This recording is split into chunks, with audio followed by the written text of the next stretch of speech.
How to fix PS3 error code 800295009. To fix PS3 error code 800295009, try these steps below. 1.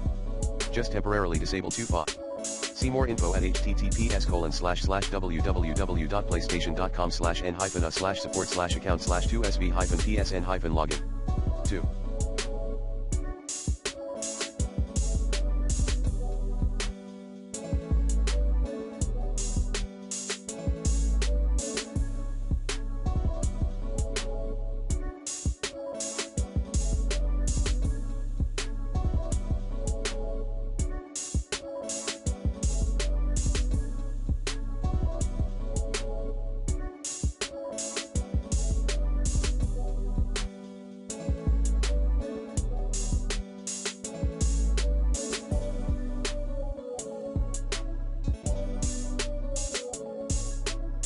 Sign out of your PSN. 3. Sign back in on your PS3 console. 4. Proceed with your app download. 5.